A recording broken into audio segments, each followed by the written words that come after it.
Bom dia a todos. Eu sou o Luiz Augusto de Castro Neves, presidente do Conselho Empresarial Brasil-China, CEBC, e vice-presidente emérito do SEBRE, Centro Brasileiro de Relações Internacionais. Nosso evento de hoje vai olhar para o futuro e discutir possíveis cenários para os fluxos comerciais entre o Brasil e a China, que é o nosso maior parceiro comercial desde o ano de 2009. O ponto de partida será o estudo China Latin American Trade, Four Scenarios in 2035, escrito por Tatiana Prazeres, David Bohl e Pepe Zhang, e lançado pelo think tank americano Atlantic Council. O estudo não se trata de um exercício de futurologia, mas de projeções que partem de diferentes pressupostos, de diferentes premissas, e buscam jogar luz sobre riscos, vulnerabilidades e oportunidades do comércio bilateral. O evento é realizado em parceria do CEBC com o SEBRE e conta com o patrocínio da BRF. Para apresentar o tema, nós temos conosco hoje a coautora do estudo, Tatiana Prazeres, que é Senior Fellow na Universidade de Economia e Negócios Internacionais em Pequim. Em seguida, o assunto será debatido por formuladores de políticas públicas e especialistas que abordarão o tema a partir de perspectivas diversas. Nós temos, devo salientar a honra de termos conosco a participação do embaixador Sarkis Sarkis, que é o secretário de Comércio Exterior e Assuntos Econômicos do Itamaraty, de Larissa Varkous, chefe do núcleo China do Ministério da Agricultura, Pecuária e Abastecimento, e de Constança Negri, gerente de Diplomacia Empresarial e Competitividade no Comércio da Superintendência de Desenvolvimento Industrial da Confederação Nacional da Indústria. Título cumprido. Depois da sua apresentação, a Tatiana permanece conosco para o debate, que será moderado pela diretora executiva do CEBC, Cláudia Trevisan. Nós esperamos ter cerca de 15 minutos ao final para perguntas do público. Os que quiserem fazer perguntas, por favor, utilizem a ferramenta de Q&A localizada na barra inferior de suas telas do Zoom. Mas antes de passar a apresentação, nós ouviremos as palavras de Luiz Tavares, gerente global de Relações Institucionais Internacionais da BRF, e também de Pepe Zhang, diretor associado do Adrienne Arsht Latin American Center do Atlantic Council e coautor do estudo China Latin American Trade, Four Scenarios in 2035. Sendo feitas as apresentações iniciais, eu passo a palavra ao Luiz Tavares. Por favor, tenha a palavra. Muito obrigado, embaixador. Muito bom dia ao senhor, ao qual estendo todos os colegas que estão aqui hoje fazendo essa apresentação. Primeiro, dizer que é um enorme prazer para a BRF estar apoiando esse evento, junto com o SEBRE, com o CEBC, que demonstra o nosso compromisso de longo prazo com a China e com as relações bilaterais. Queria registrar que a BRF está presente na China há mais de 15 anos. Desde 2019 é o nosso principal destino como exportações, mas para além desse fato, temos um relacionamento bilateral muito positivo com as autoridades aqui no Brasil, representando a China, mas também com as autoridades lá na China e, inclusive, durante o início da pandemia, já em março do ano passado, tivemos a oportunidade de fazer uma doação específica para o combate ao coronavírus, demonstrando que a nossa relação ela vai muito além simplesmente da relação comercial, é uma relação de permanência, assim como em todos os países, mais de 130, onde a BRF opera.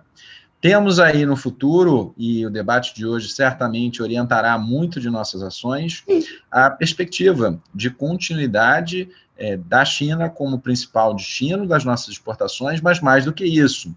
Nossa intenção é sim, isso já foi colocado algumas vezes, pela nossa liderança, pelo nosso CEO global, a intenção de trabalharmos oportunidades locais para o desenvolvimento da cadeia produtiva, para a criação de produtos de maior valor agregado e, naturalmente, atendendo aí não só aos requisitos dos consumidores locais, mas também das autoridades.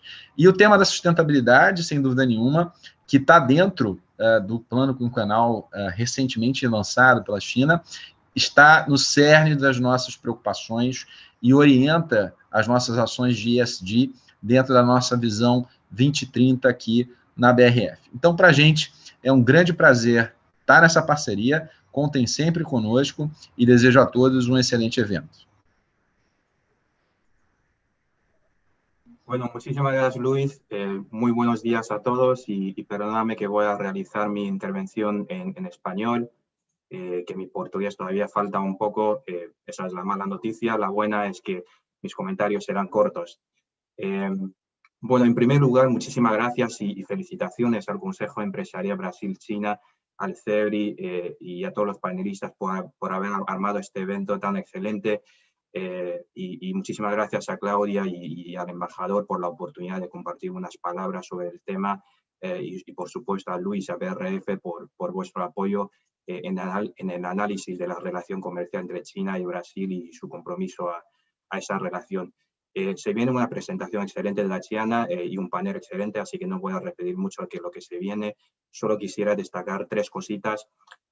Uno, el objetivo de este estudio que va a presentar Tatiana, que escribimos juntos, no es para predecir el futuro, sino para armar una plataforma y dar una oportunidad de ayudar a formular y también estimular un poco el análisis y también formulación de políticas públicas y comerciales con miradas a futuro. Los escenarios que construimos y las oportunidades, los desafíos y los posibles riesgos y las tendencias no son el destino. La idea es un poco estudiar el tema para poderlo mejorar, la trayectoria de evolución comercial y también evitar quizás los peores escenarios. Y segundo, quisiera destacar de que la presentación del evento de hoy trata de Brasil-China, por supuesto. El estudio de por sí es más a nivel regional y sin duda algo que notamos es una gran diferencia entre los países de la región, así que algo a tener presente. Y lo tercero y último, del Atlantic Council, un think tank basado en Washington, quisiera también destacar de que hay un componente geopolítico que quizás hablamos un poco en el evento de hoy, que es la relación entre Estados Unidos y China, que empezó hace unos años como una guerra comercial, pero en este momento casi una rivalidad de multidimensionales.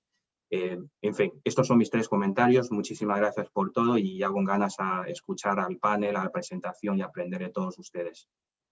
Embajador. Muito obrigado aos dois, enfim, pelas suas palavras. E agora eu passo a palavra um pouco para a Tatiana Prazeres. Tatiana, a palavra é sua. Ótimo.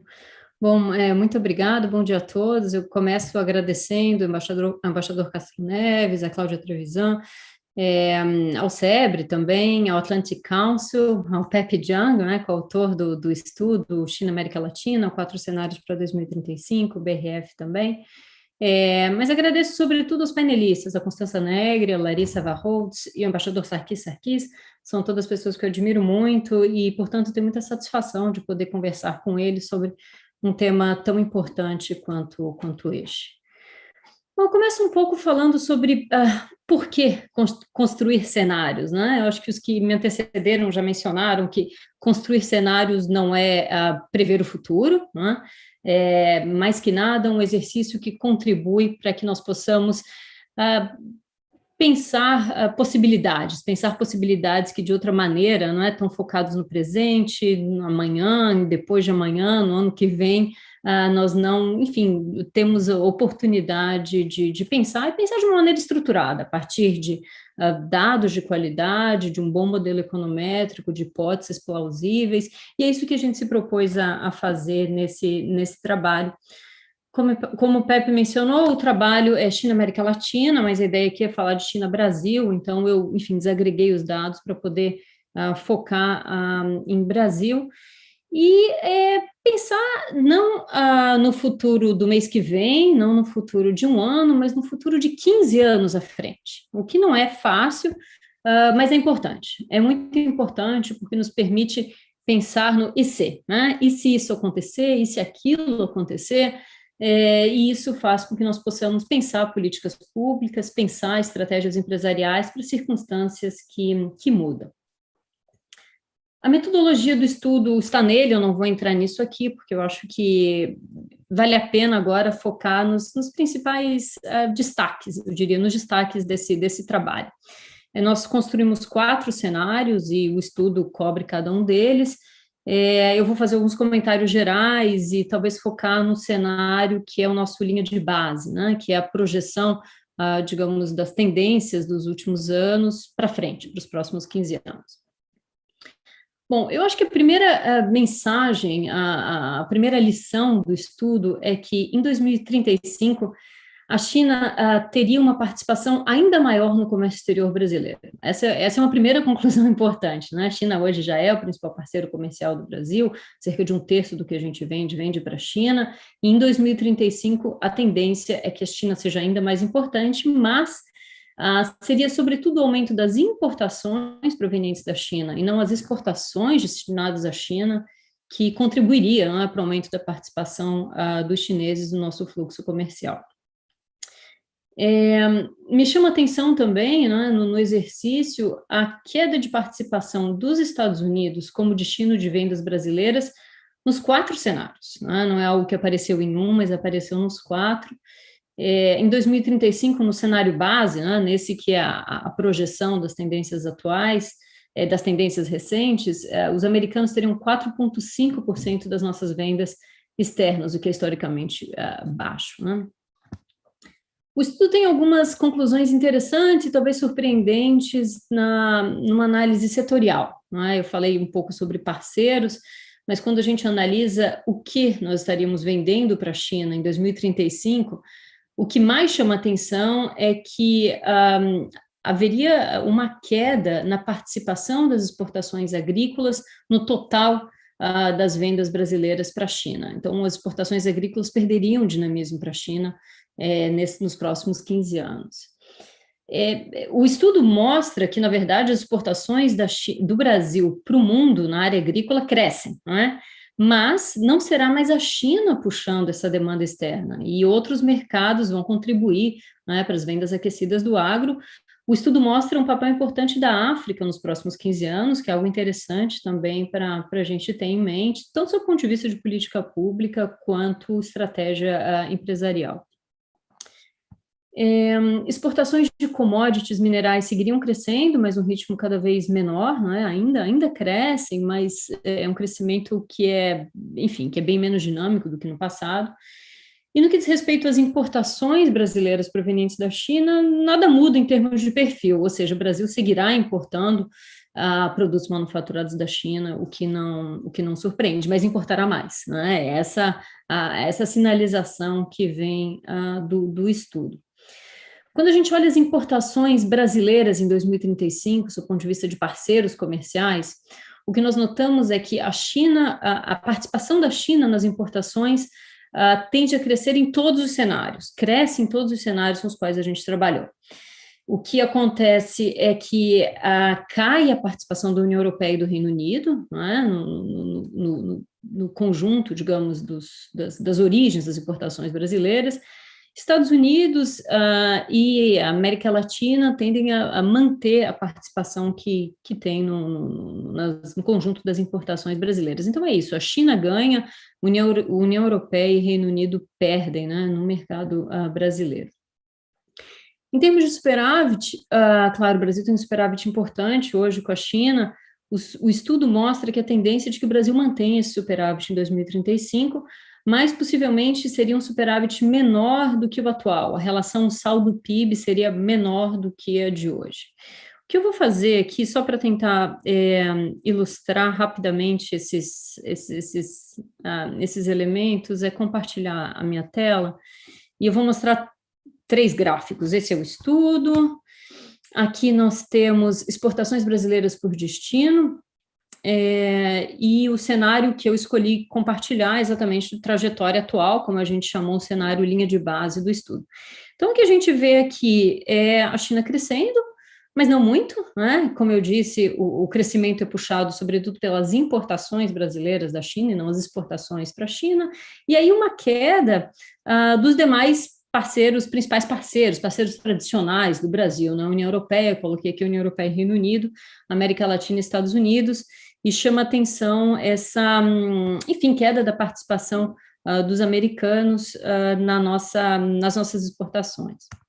O outro slide trata das importações brasileiras por origem, e aí a gente vê um crescimento mais acentuado da participação chinesa e uma queda mais clara das importações provenientes de Reino Unido e União Europeia. Aqui a gente fez o E28. Estados Unidos e a própria América Latina manteriam basicamente a participação que tem.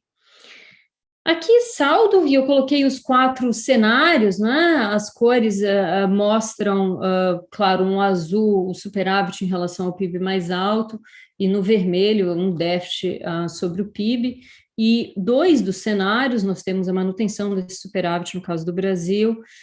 Num desses cenários, nós temos um comércio basicamente equilibrado com a China, e no terceiro deles, um déficit, né? Então, num dos 4 cenários, a gente trabalha com a possibilidade de um déficit comercial do Brasil com a China em 2035, o que é um resultado também muito interessante ou surpreendente, né? Esse é um cenário em que a gente tem um crescimento alto, crescimento econômico alto na América Latina e no Brasil, com redução de barreiras para a China. Deixa eu só concluir aqui com algumas lições, algumas reflexões, eu acho que vale a pena a partir desse estudo.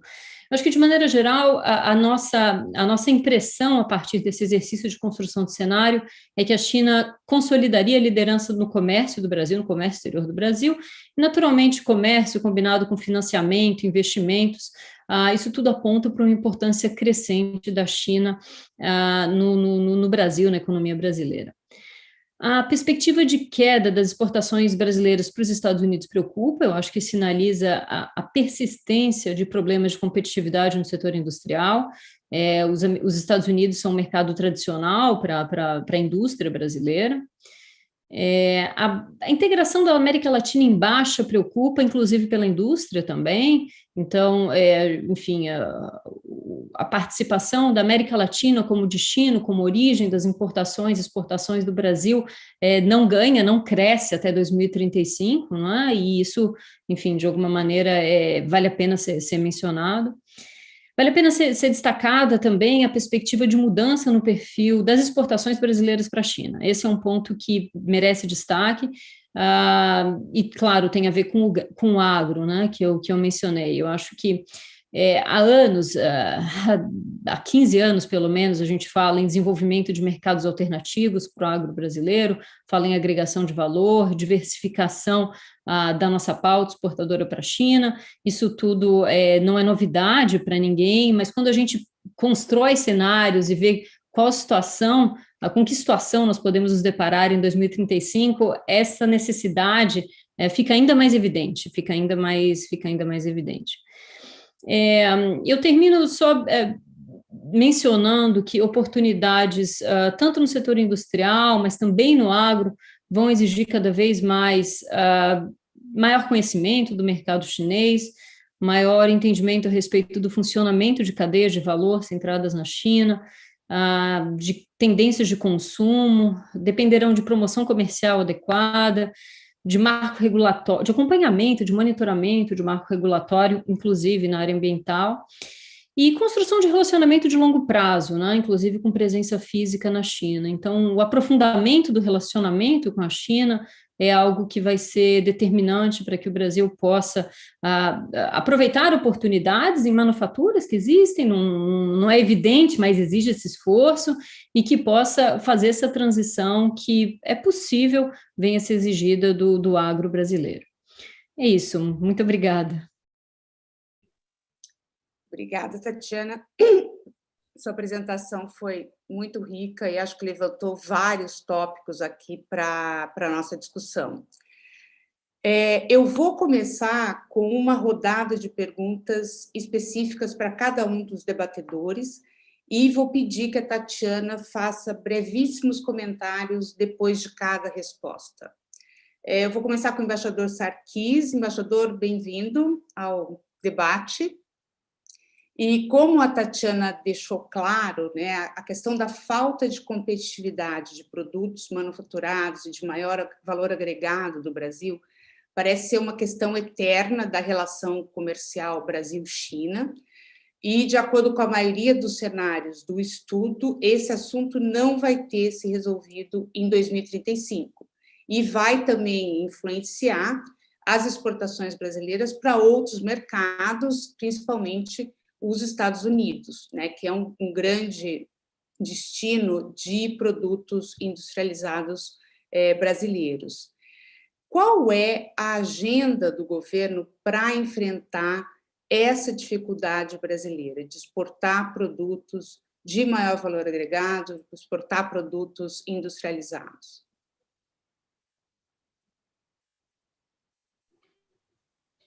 Bom, em primeiro lugar, bom dia.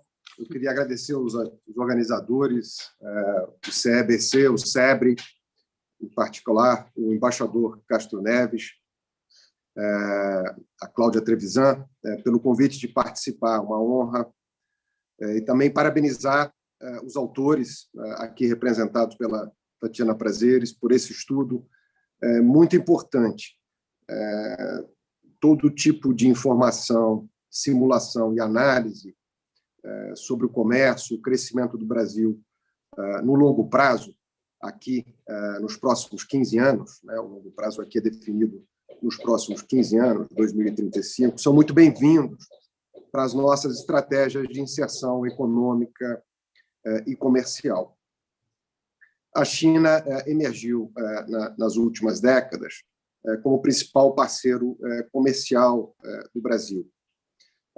Poderá tornar-se também um dos principais parceiros econômicos, se não o principal parceiro econômico, a ver nos próximos 15, 20 anos. Eu faço essa ressalva porque, por ora, a relação com a China se desenvolveu muito, extraordinariamente, no plano comercial, mas ainda se desenvolve e deverá se desenvolver a passos mais largos nos campos da transferência de tecnologia, nos campos dos investimentos e, igualmente, em termos de participação. A gente vê, nesses outros planos, que não são o comercial, uma expansão de fluxo recente, mas ainda em termos de estoque, a China pode preencher muito espaço, acoplado ao comércio ou não necessariamente acoplado ao comércio, em função de outras oportunidades. O Brasil tem um comércio assimétrico com a China. Há uma complementariedade que é basicamente fundada em vantagens comparativas ricardianas. O Brasil exporta commodities, importa bens manufaturados. Esse é um desafio, essa assimetria é um grande desafio. O governo brasileiro tem tratado disso no âmbito da COSBAN e no âmbito das relações diárias com a China, porque há um enorme potencial de desenvolvimento do comércio industrial Brasil-China, muito além do comércio de commodities. O Brasil exporta mais, em função das suas vantagens comparativas, concentrado em algumas poucas commodities, importa em proporções, digamos assim, equilibradas, bens industriais da China.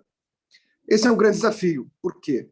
Porque a maior parcela do comércio chinês com o mundo se faz em bens industrializados, particularmente em bens de equipamentos. A China exporta bens de equipamentos e importa bens de equipamentos. Quando nós examinamos, e eu mesmo tive a oportunidade de escrever um trabalho a respeito, o comércio entre indústria Brasil-China, ele replica basicamente o que se viu historicamente no comércio Brasil-Japão. As taxas de comércio entre indústria Brasil-China são muito baixas. No Japão, elas permaneceram baixas. Quando o Brasil começou a ser um grande exportador de commodities e desenvolveu suas relações comerciais com o Japão, nós não chegamos a ver um aumento do comércio entre a indústria.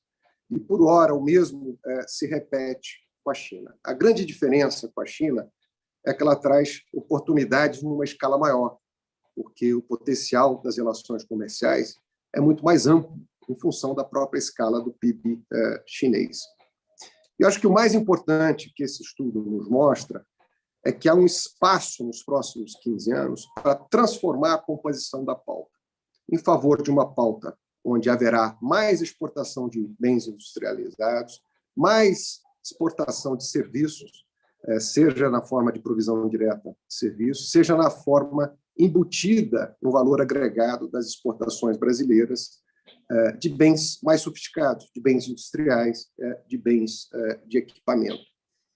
Eu não sei se eu estou indo muito além do tempo, eu acho que eu vou voltar a comentar mais adiante, mas há várias outras dimensões que merecem comentários, dimensões suscitadas pelo trabalho dos colegas, no sentido de que o Brasil, como alguns outros poucos países da América Latina, tem uma participação no comércio com a China que vai além do que um modelo de comércio gravitacional tradicional estimaria.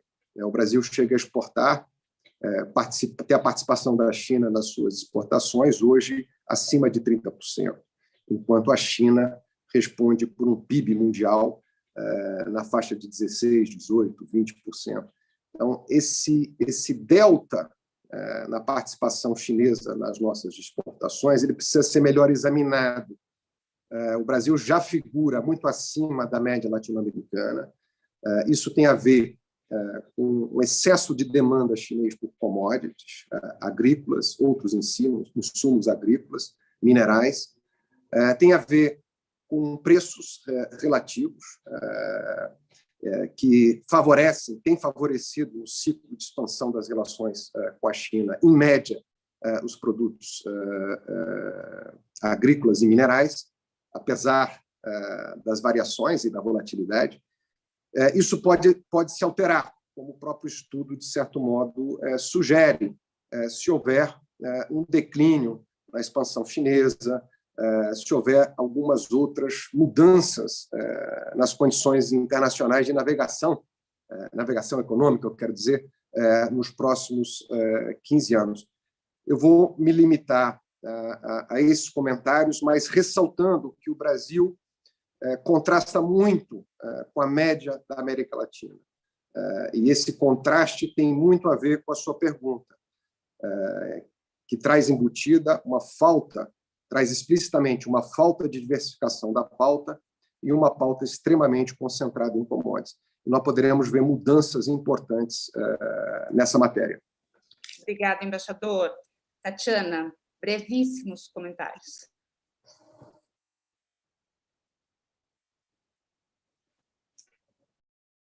Tatiana, você está sem som. Um clássico.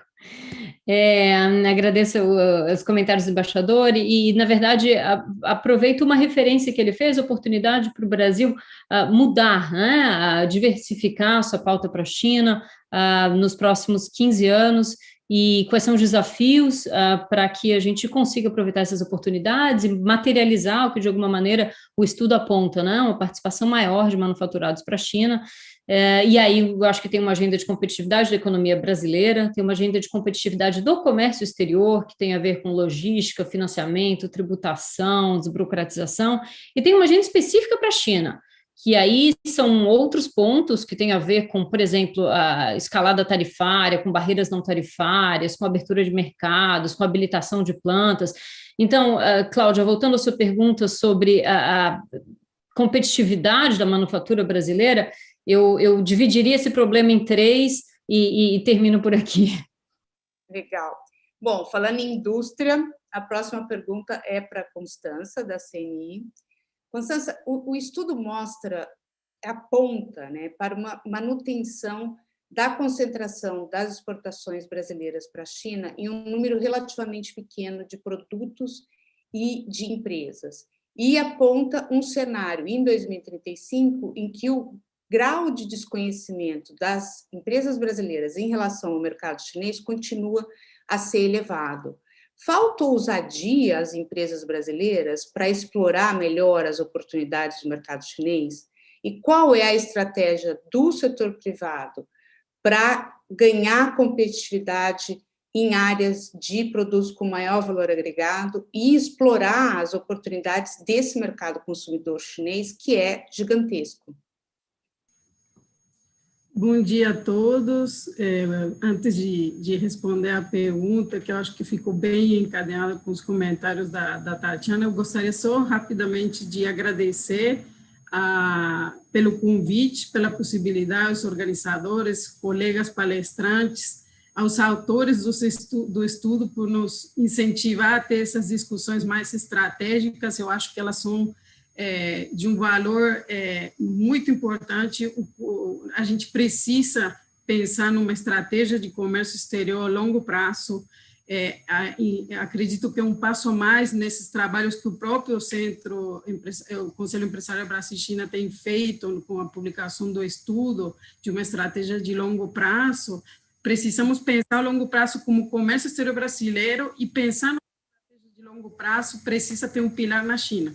Então, há discussões mais complexas que, de alguma forma, esse estudo nos convida a iniciar, e que eu imagino e espero que esse evento seja o primeiro de vários nessa linha, né? E voltando um pouco à pergunta, Cláudia, eu acho que, de fato, essa questão da concentração na pauta exportadora é um desafio, como foi já colocado aqui pelo próprio embaixador Sarkis, quando se pensa na relação ao longo prazo, e o estudo, os cenários demonstram isso. Da mesma forma, os desafios que temos na concentração de bens industrializados finais do lado das importações da pauta precisam ser refletidos também. Temos dois tipos de desafio em termos de concentração. Eu diria, em primeiro lugar, que não falta às empresas brasileiras no dia a dia, o que não falta é ousadia.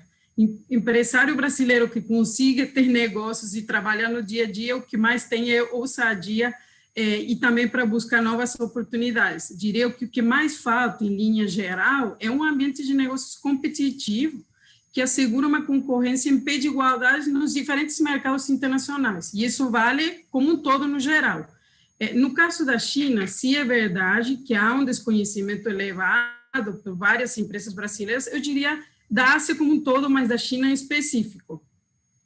Também é verdade, olhando assim com nossa perspectiva de indústria nacional como um todo, setores da agroindústria e da indústria da transformação, que é preciso fomentar a diversificação das exportações brasileiras, seja ampliando os setores ou estimulando aqueles setores que já exportam, para que eles transformem a oferta por meio de incorporação de manufatura e serviços, como o próprio embaixador também mencionava, em questões de tecnologia, para trazer mais produtividade nas exportações. Mas uma leitura, eu diria, mais real, menos romântica, e que o estudo também, os cenários nos convidam a olhar, é que isso é válido para alguns setores. Isso é válido para os setores que já têm, de alguma forma, uma oportunidade, uma entrada no mercado chinês, o que eles já contam com demanda por parte do mercado chinês. E o caso do alimento e o agroindústria talvez seja por excelência para olhar desse ponto de vista.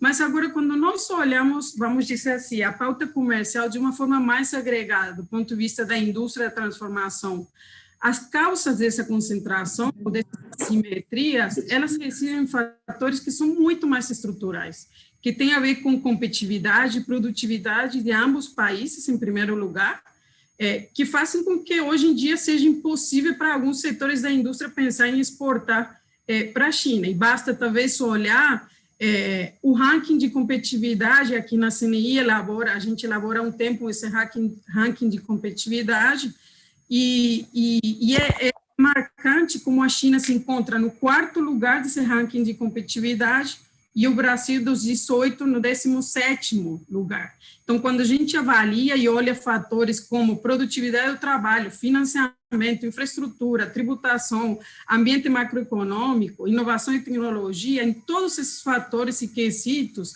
há uma grande diferença do ponto de partida no qual os nossos mercados, as nossas empresas se encontram, e pensar que hoje em dia já existe um valor desse custo Brasil, que é equivalente a 1 trilhão de reais, faz pensar com que, sim, há um grande espaço, e eu acho que a gente precisa ser realista, há um grande espaço para melhorar essa pauta, mas também há fatores que, de alguma maneira, são dados nessa relação, no perfil da nossa relação, e os diferentes cenários, eu acho que eles mostram isso. Acredito que também temos diferentes, além dessas questões internas de competitividade, temos outras diferenças no próprio modelo, eu diria, de economia, de mercado dos dois países, seja em termos de política industrial, de desenvolvimento de tecnologia e informação, da própria intervenção estatal, que impacta nesse cenário e que façam com que essa falta de isonomia nas condições de concorrência seja ainda maior. Não por acaso, hoje encontramos mais de 50 tipos de subsídios que afetam, vamos dizer assim, as importações brasileiras. O que eu quero dizer com isso? Às vezes, a questão de competitividade, que já é conhecida, que é doméstica, que é pendência histórica do Brasil, ela se agrega quando a gente olha na China, nessas questões de assimetrias dadas pela política industrial, pelas condições, vamos dizer assim, maiores de apoio às empresas. Isso faz com que alguns setores ainda tenham menos possibilidades, ou seja, menos realista pensar na agregação de valor ou na exportação de alguns setores per se.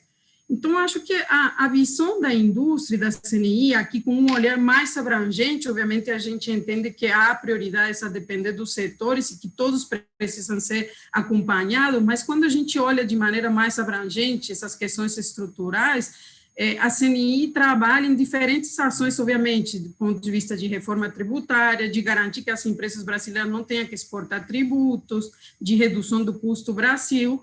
E quando a gente olha o complemento, eu diria, esse segundo pilar mais específico da China, talvez aqui as prioridades nossas, elas vão numa linha mais abrangente, do ponto de vista de comércio, mas de sentido mais amplo, englobando questões ligadas a investimento, a questão regulatória do investimento, seja na área de cooperação e facilitação de investimento, então temos prioridades para que o Brasil e a China avancem nesse tipo de compromissos. Em questões ligadas a investimento, mas mais na parte tributária e a questão de revisão do acordo de dupla tributação entre o Brasil e a China, se nós queremos incorporar tecnologia na indústria, importar serviços para fazer isso, a gente precisa reduzir e não penalizar a importação de serviços, e os acordos de dupla tributação podem nos ajudar nisso.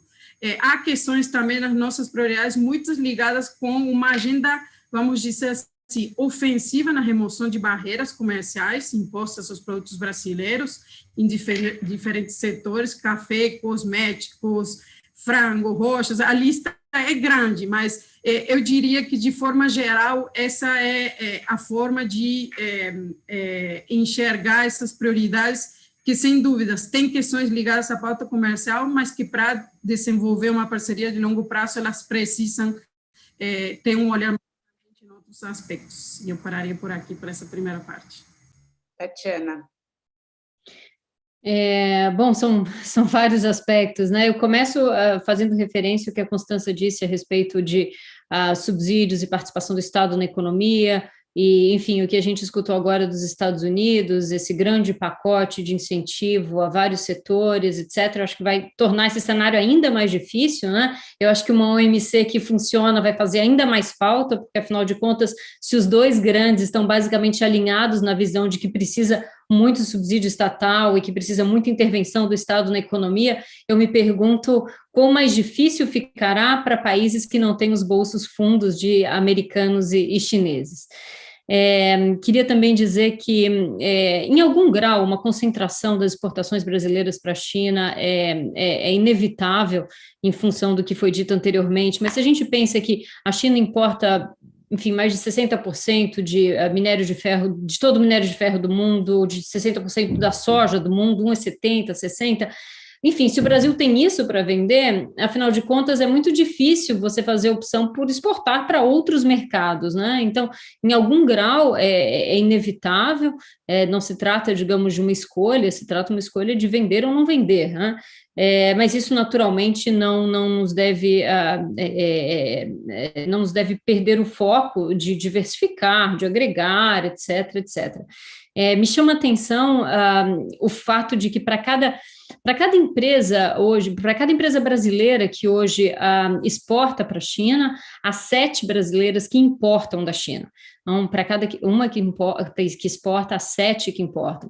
Apesar disso, apesar de ter um número muito maior que importa do que exporta, a gente tem esse saldo comercial tão expressivo com a China. É um comércio que de fato é assimétrico em vários aspectos e que reflete questões de competitividade internacional, como a gente mencionou, né? Reflete problemas internos do Brasil, de custo do Brasil, reflete problemas de uma agenda de comércio exterior e uma agenda China, que tem um componente governo, como a gente mencionou, de escalada tarifária, de barreiras não tarifárias, de, enfim, cooperação regulatória, mas tem um componente privado também. Eu acho que as empresas, enfim, não é fácil, porque o sujeito está lutando para sobreviver, mas o mercado chinês exige investimento de longo prazo, exige construção de relacionamento, existe a superação de uma série de barreiras culturais para que efetivamente se possam explorar oportunidades aqui. Então, não é fácil, mas eu acho que, além dessa agenda pública, né, há um componente privado que precisa, digamos, entrar nesse esforço, sob pena de não vermos os resultados, né? Uhum. Obrigada, Tatiana. Larissa, quando a gente olha para os números atuais das exportações brasileiras para a China, em que eles revelam um aumento expressivo de vendas de produtos como o soja, um dos cenários mais surpreendentes do estudo é o que aponta para uma redução, tanto em termos absolutos quanto relativos, das exportações do setor do agronegócio brasileiro para a China em 2035. Quão provável é esse cenário e o que o Brasil e os produtores brasileiros podem fazer para evitá-lo ou amenizá-lo? Obrigada, Cláudia, pela pergunta. Eu queria saudar, em primeiro lugar, os autores do estudo pela iniciativa e pela ousadia, né, de levar a gente a fazer essa reflexão, em especial aí meus colegas mergulhados aí no estudo da China, né, a Tatiana Prazeres e o Pepe Jiang. Realmente é um prazer discutir esse tema com vocês e obrigado, CBC e SEBRE, por terem dado espaço para essa discussão que é tão rara, assim, é raro a gente ter a oportunidade de falar sobre essas nossas vulnerabilidades, o assunto ainda não é suficientemente discutido. Eu acho que é muito importante dizer, inclusive, que do ponto de vista do mapa, a ministra Tereza Cristina, ela atribui muita importância para essa nossa capacidade de olhar o futuro, de usar de inteligência, de evidência, dados para buscar construir cenários e pensar melhores políticas públicas a partir disso. Então, é um esforço bastante valorizado no mapa. A própria conformação do gabinete dela reflete essa importância que ela atribui ao tema da inteligência, e a própria criação de uma unidade de China dedicada a esse tema China, essa agenda China dentro do gabinete, também reflete essa preocupação e essa visão de que a China ela é uma oportunidade enorme e um grande desafio, é uma relação bastante complexa no agronegócio, né? A gente tem uma posição hoje bastante privilegiada na nossa relação com a China, temos grandes oportunidades de avançar nessa posição, mas reconhecemos aqui uma série de desafios e os mais importantes deles já foram mencionados aqui pelos meus colegas. Eu vou apenas talvez me aprofundar um pouco em algumas dessas questões do ponto de vista do agro, né? Então, respondendo à sua pergunta, Cláudia, eu acho que é difícil dizer o quão provável é o cenário, né? Mas eu faço aqui algumas observações. Em primeiro lugar, a relação do Brasil com a China no agronegócio, ela se estabeleceu a partir de uma complementaridade muito forte entre a capacidade produtiva do Brasil, a competitividade do agronegócio nacional e essa crescente demanda chinesa que foi impulsionada, que foi puxada pelo incremento da renda da população chinesa, o crescimento da classe média e essa consequente mudança no padrão da dieta dessa população que agora tem os meios de consumir produtos alimentícios de maior valor. Então, esse incremento da renda puxou uma demanda bastante importante que o Brasil foi capaz de atender. Sobretudo depois de 2018, a partir de 2018, o Brasil ocupou um espaço ainda maior no fornecimento de produtos do agronegócio para a China. Então, atualmente, o Brasil é responsável por algo entre 18% e 20% do que a China importa em termos de produtos do agronegócio. Somos, portanto, o principal fornecedor da China nessa área.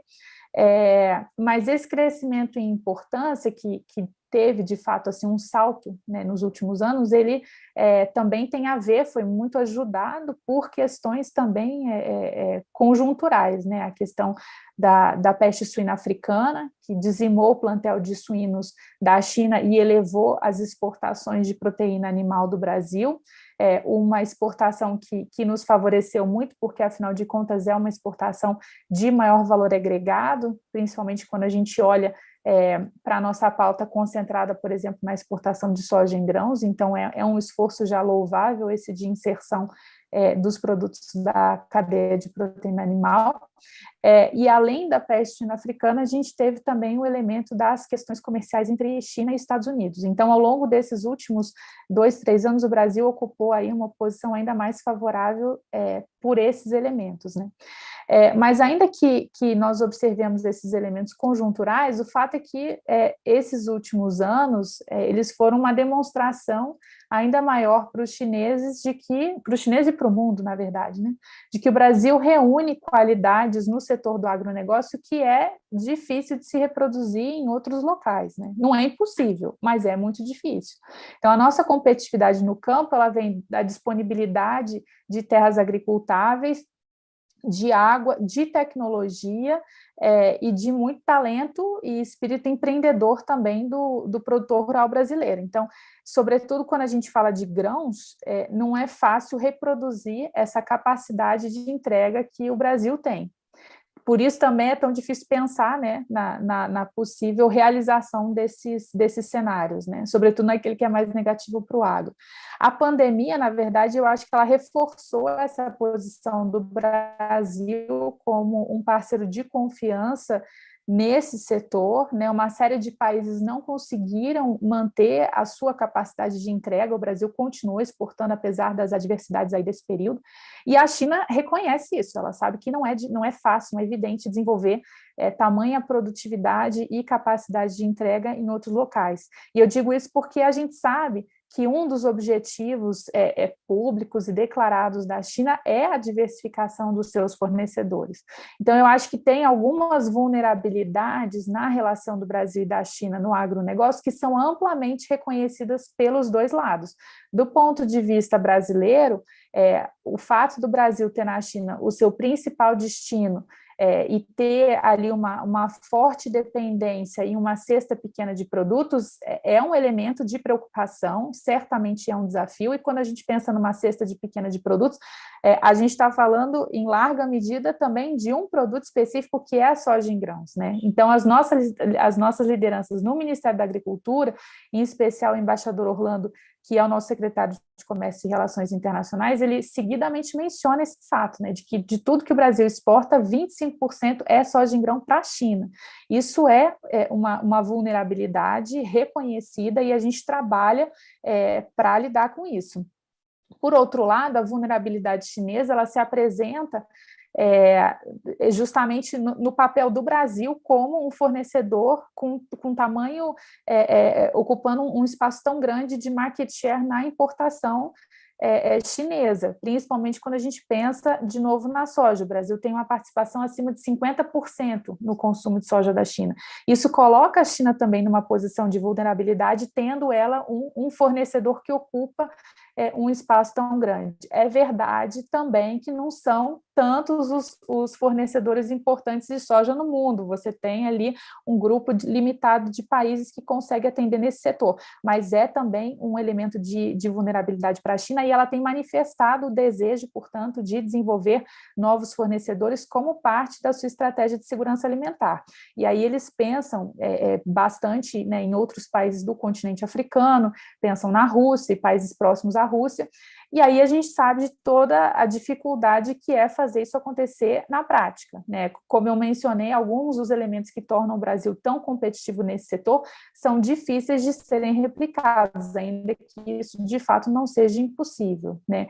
O estudo fala, por exemplo, da competição que nós poderíamos enfrentar de outros países do Sudeste Asiático, e aí a gente pensa assim, que competição é essa no agronegócio, né? E ela seria especificamente ou mais direcionada a produtos de maior valor agregado, justamente produtos que nos interessam colocar no mercado chinês, né? Frutas, produtos processados da cadeia de frutas, sucos, proteínas animais e produtos dessa cadeia que são produtos nos quais os países do Sudeste Asiático são mais fortes, e eles têm ali uma série de vantagens, além da proximidade geográfica com a China, também uma série de acordos comerciais que privilegiam a entrada desses produtos. Então, de fato, essa é uma preocupação que a gente tem, porque é uma oportunidade, né, que a gente tem de inserir produtos de maior valor agregado. Agora, o que fazer em relação a isso? O que nós temos trabalhado muito para fazer é um contínuo exercício de abertura de novos mercados. A gente precisa continuar trabalhando para abrir mercado para os produtos brasileiros, e nisso a gente fala de outros países e outros produtos dentro do mesmo país, né? Que com a China a gente tem nas commodities agrícolas uma questão de negociação dos protocolos fitossanitários, né? As barreiras não tarifárias. Então a gente precisa, para abrir novos mercados, sempre trabalhar para a negociação de novos acordos sanitários e fitossanitários que nos permitam inserir novos produtos. E uma vez que esses mercados tenham sido abertos, e isso é uma prioridade absoluta da ministra Tereza Cristina, tem esse trabalho que também foi mencionado pela Tatiana, de colocação de fato do produto naquele mercado, que aí é todo um outro esforço de promoção comercial, que envolve conhecer as tendências de mercado e de consumo da China, e mais para frente eu gostaria de falar sobre isso com ênfase no comércio eletrônico e no movimento, né, de comércio eletrônico que a gente observa nesse mercado, mas isso também se reflete numa maior presença física de associações, de entidades brasileiras na China que possam estar mais próximas desse consumidor. Então, tem o esforço de abertura comercial e tem o esforço de promoção dos produtos uma vez que essa abertura tenha sido realizada. E aí é toda uma outra gama de ações que a gente tem trabalhado para tentar implementar e que eu posso comentar um pouco mais adiante. Certamente, quando a gente pensa nesse desafio de diversificação de mercados, onde a gente vê que a gente precisa olhar é a Ásia, né? São os outros mercados asiáticos, onde está esse grande potencial de crescimento, de renda dessas populações emergentes que também passaram a mudar as suas dietas. Então, para além da China, onde é que estão essas oportunidades de diversificação? Continente africano, como o estudo aponta, mas a Ásia em particular. Obrigada, Larissa. Tatiana, super rápido, que nós temos pouco tempo. O meu comentário aqui é que esse resultado do estudo talvez tenha sido o que mais me surpreendeu, e eu olhei de novo, e questionei, conversei com os meus coautores, e conversei com a Larissa depois que a gente fechou o estudo, e eu fiquei feliz de ver a abertura para considerar essa possibilidade, né? Porque, afinal de contas, não é trivial o Ministério da Agricultura considerar que, olha, talvez daqui a 15 anos para a China, a fatia de mercado que vocês têm, digamos, no conjunto das exportações brasileiras, vai diminuir. Claro, as exportações brasileiras continuarão crescendo em 2035, do agro para o mundo, mas seriam outros mercados que não a China puxando essa demanda. Como é que vocês veem isso? E eu fiquei feliz de ver, que ótimo, vamos discutir o que vocês estão pensando, porque nos interessa, né? Então, essa abertura para trabalhar com cenários, considerar possibilidades e se preparar para elas é algo que me alegrou, e, enfim, eu paro por aqui para a gente continuar. Obrigada. Agora eu tenho uma pergunta para todos os debatedores, incluindo a Tatiana. A Larissa mencionou, né, que países da Ásia têm uma vantagem de ter acordos de livre comércio ou acordos específicos com a China. E na América Latina, países como Chile, Peru e Costa Rica já têm acordos de livre comércio com a China. Que impacto um eventual acordo de livre comércio entre o Brasil e a China teria nesse processo de diversificação dos produtos e agregação de valor na pauta de exportações brasileiras para o país? Vou começar pelo embaixador Sarkis. Embaixador, o senhor está sem som. Eu vou tentar ser muito sucinto, né, para que a gente use da maneira melhor possível o tempo. Na minha fala inicial, eu ressaltava o contraste do Brasil, que sobressai em relação ao resto da América Latina. Alguns outros países têm essa mesma característica que o Brasil tem. Isso tem a ver com os resultados que eu considero alguns dos resultados principais do estudo, que são a terceira e quarta linha da tabela 14, da figura 14. Terceira e quarta de baixo para cima. De baixo para cima. O que essas linhas nos mostram? Que a participação da América Latina no comércio chinês, em média, cairá muito em qualquer dos 4 cenários analisados.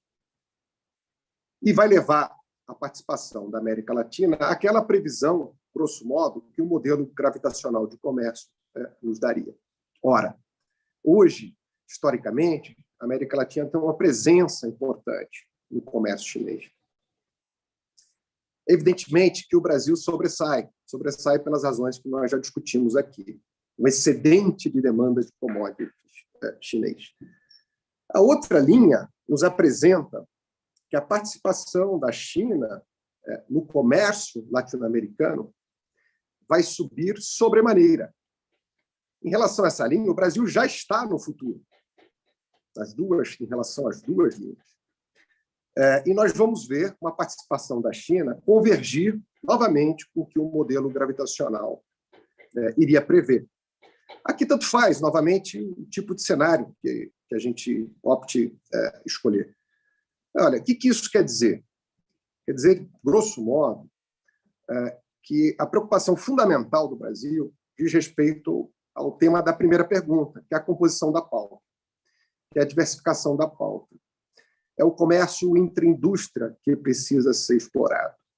É que esse comércio Brasil-China gere mais empregos, bons empregos. Empregos na indústria, nos serviços, nas novas economias, né? A bioeconomia, a economia digital, e que no Brasil se concentram muito nas cidades, porque o Brasil é um país hoje cada vez mais urbano, né? Onde aglomerações de geografia econômica dinâmicas se operam ainda não com o ritmo de inovação, de produtividade e competitividade que a gente gostaria de ver. Então, qualquer integração maior com a China tem que passar pela discussão dessa diversificação. Não se trata apenas de apresentar reclamações ou queixas, precisamos exportar mais bens industrializados, mais bens sofisticados, precisamos pensar as cadeias produtivas. No mundo em transformação, evidentemente, fórmulas de financiamento dessa maior diversificação e integração de cadeias produtivas, não só bilateralmente, porque os dois países têm presença global, né? Então, há cadeias de comércio produtivas que permitem a maior participação de ambos no comércio mundial. A África é um exemplo muito interessante, né? Um continente com potencial extraordinário. Então, eu enfatizaria muito essa necessidade de o Brasil estar atento na expansão da China às oportunidades que surgirão, né? Ligadas às novas economias, por assim dizer, ligadas aos serviços, aos novos bens que serão demandados, porque, novamente, como eu disse na fala inicial, o crescimento e a expansão nos próximos 15 anos estarão, como historicamente estiveram, muito mais associados à indústria e ao serviço, a inovação nesses segmentos, seja em bioeconomia, seja em economia digital, do que o setor de commodities. A esse respeito, creio eu, o Brasil já está num patamar suficientemente elevado.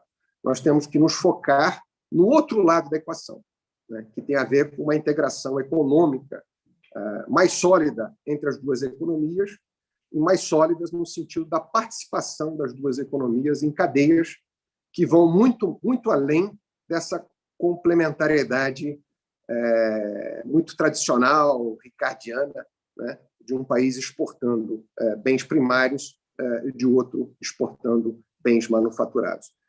Se a gente observar onde estão os nichos de expansão do comércio chinês, eles estão no outro lado, né? A China exporta cada vez mais bens de equipamentos, importa cada vez mais bens de equipamento, exporta cada vez mais insumos sofisticados, importa cada vez mais insumos sofisticados, todos eles bastante industrializados. Por isso que eu me referia ao comércio entre indústria. O comércio entre indústria Brasil-China é baixo, historicamente, como foi o do Japão. A escala da China é extraordinária. Se a gente conseguir superar essa assimetria que nós não alcançamos superar no Japão, no caso da China, prestaremos um grande serviço para magnificar as possibilidades de expansão do Brasil, de expansão da sua participação do comércio internacional, algo que ainda está por vir. Muito obrigado. Obrigada, embaixador. Constança, acordo de livre comércio. Bom, bem rapidinho, questão de tempo, dúvidas de que preciso trabalhar na diversificação, na agregação de valor, no aprofundamento dessa relação econômica, mas na visão da indústria, falar num acordo de livre comércio representaria, nesse momento, diante desse cenário, da fotografia dos 4 cenários, representaria uma resposta, eu diria, precipitada para uma relação econômica comercial que é muito mais complexa e profunda, e com algum risco de aprofundar esses desequilíbrios de forma sistêmica, né? Existem diferentes fatores que são considerados no momento de você negociar um acordo com determinados países quando a gente olha de forma agregada, né? Então, a estrutura, a qualidade da pauta, os equilíbrios entre os interesses ofensivos e defensivos, e eu diria ainda mais, a forma e o modelo de desenvolvimento econômico que um país pretende ter a longo prazo, né? E no caso de países como o Brasil, com o setor de indústria, de agro, ambos fortes, a gente vê que essa equação ela é mais complexa.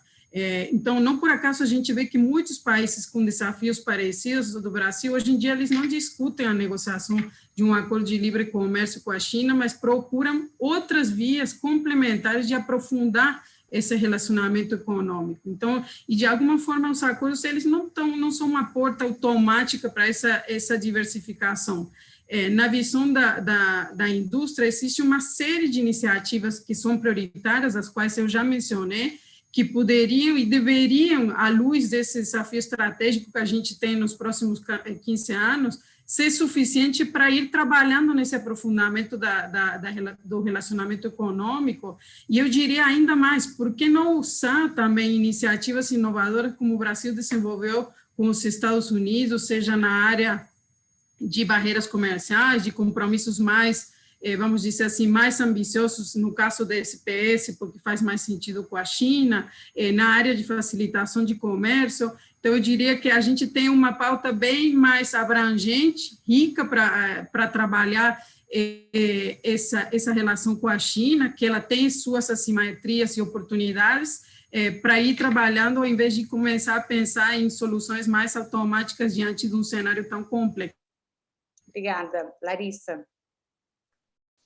Bom, é claro que um acordo de livre comércio é sempre uma decisão nacional, né, que precisa ser acordada entre os diversos setores da economia, como a Constança muito bem deixou claro, né, até o ponto de vista da indústria. Para o agronegócio brasileiro, que é um agronegócio extremamente competitivo, certamente a gente se beneficiaria de uma maior inserção dos nossos produtos no mercado chinês, sobretudo aqueles de maior valor agregado que acabam perdendo competitividade com a escalada tarifária que é típica de quando a gente fala de agregação de valor, né? Então, para o agronegócio, seria bastante interessante, a gente tem confiança no nosso nível de competitividade, mas é claro que isso é uma discussão nacional que precisa ser avaliada entre diferentes setores, não é uma decisão exclusiva de apenas um setor, né?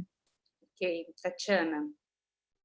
Cláudia, eu tenho a impressão de que para a indústria imediatamente não faria diferença para a diversificação da nossa pauta exportadora, ou seja, não é por causa de barreira tarifária que o Brasil vende pouco manufaturado para a China. Há exceções, mas grosso modo eu acho que é isso. Com o tempo, claro, poderia fazer diferença.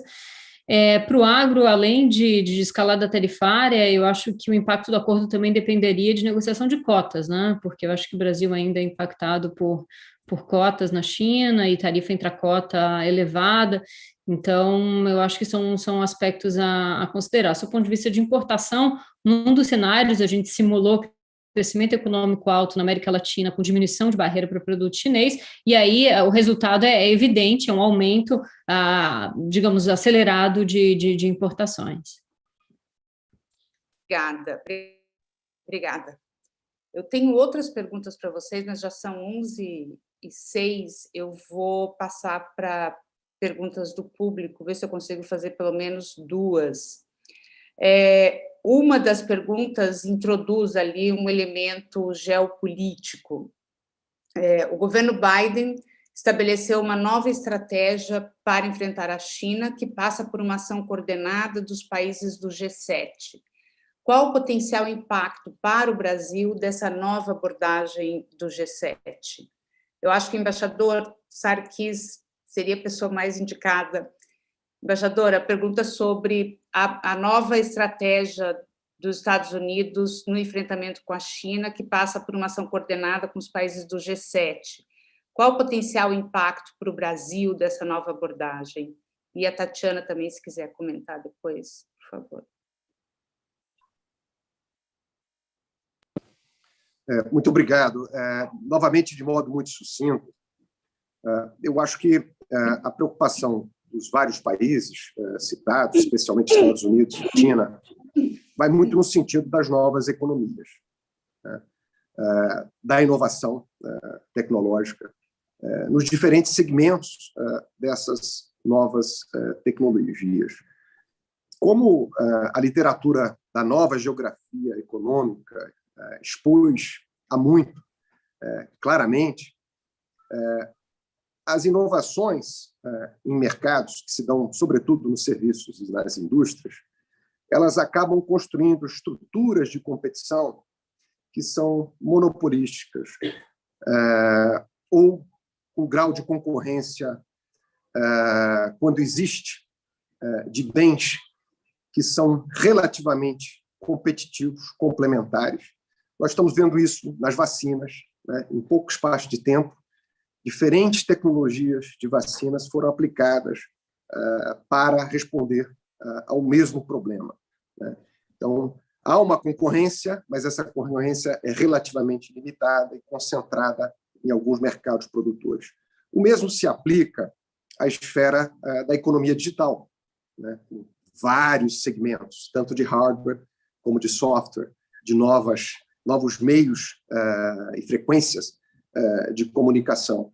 Então, eu acho que esses países estão, sobretudo, preocupados e procurando definir estratégias de política industrial, de política de financiamento e de política de inclusão para melhores empregos nessas áreas, nessa esfera das novas economias, das novas tecnologias e como que vão garantir-se melhores empregos, melhores margens de retorno nessa competição global, o que traz algumas incertezas do ponto de vista de práticas mais ou menos protecionistas, com mais ou menos incentivos e subsídios. O Brasil tem uma margem fiscal, conforme as políticas do governo têm apresentado, relativamente curtas para a ceder a uma competição frontal. Então, nós temos que encontrar os nossos nichos a partir das nossas próprias vantagens comparativas, naturais ou não, com o desenvolvimento adequado do capital humano brasileiro. Vale aqui ressaltar, o Brasil é um país que logrou avançar no investimento em pesquisa e desenvolvimento e tem feito tudo para manter esse bom ritmo. Então, por exemplo, o Brasil participa desse esforço de capacitação para a produção de vacinas. Ele é um dos poucos países em desenvolvimento que tem a capacidade de assimilar conhecimento e tecnologia e rapidamente passar a produzir. Eu acho que é um nicho importante, é um nicho que a gente pode desenvolver muito com a China e com a Ásia, com a África. Todo o setor farmacêutico, o setor de medicina em geral, há muitas externalidades que vão advir dessa concorrência. O Brasil pode ser um ator que vai lograr catch-up rapidamente, porque já está acima de um threshold. O mesmo se aplica às áreas de engenharia, às áreas de ciências, às novas tecnologias associadas a 5G, o Open RAN, e assim sucessivamente. Há nichos importantes para o Brasil, sem falar, evidentemente, na nossa biodiversidade e do seu potencial para o desenvolvimento de produtos e serviços ligados à bioeconomia. Muito obrigado.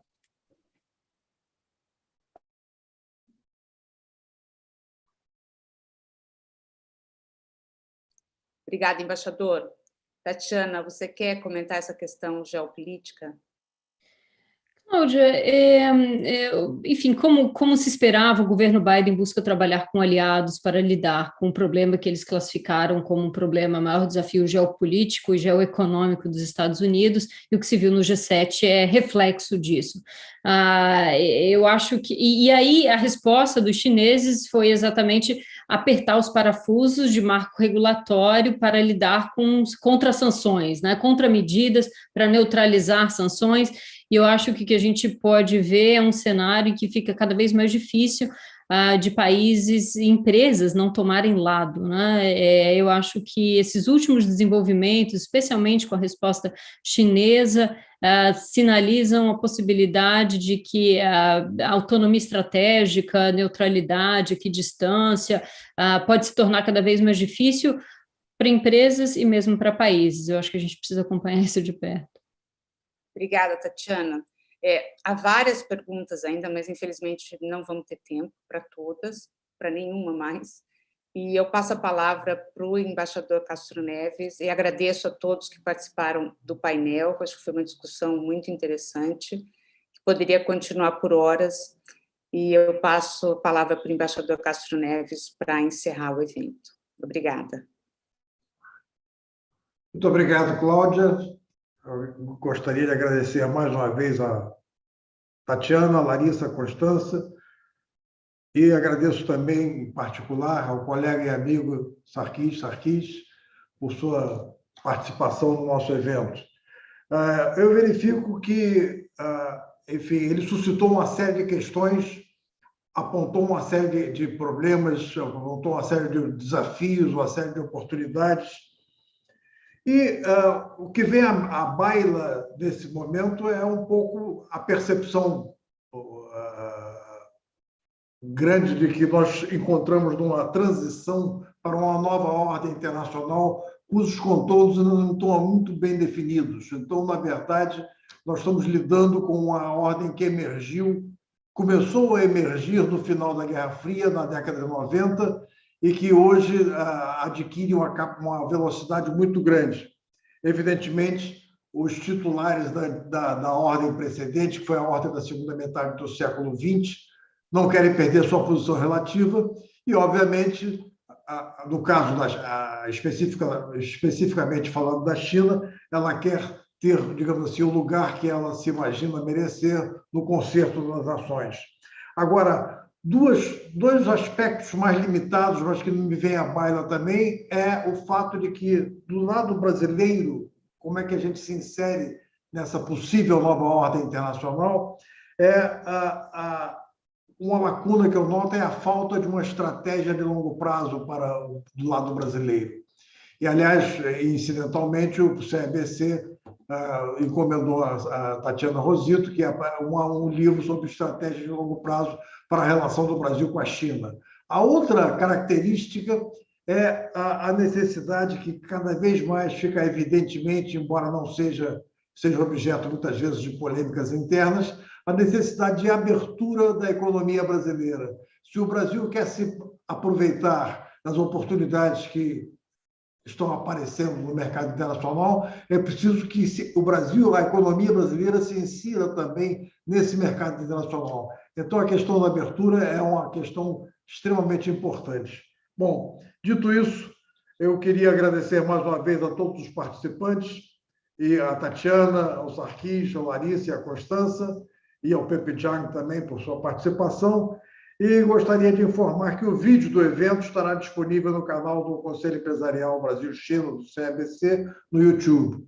E agradecer, em particular, ao nosso patrocinador, a BRF, e ao SEBRE, pela mais uma parceria com o CEBC nesses temas tão importantes para o Brasil de hoje. Muito obrigado a todos e que tenham um bom dia. Obrigado novamente pelo convite. Bom dia a todos. Saúde. Obrigado. Muito obrigada, gente. Foi um prazer. Muito obrigada. Obrigado, pessoal. Parabéns. Maravilhoso evento.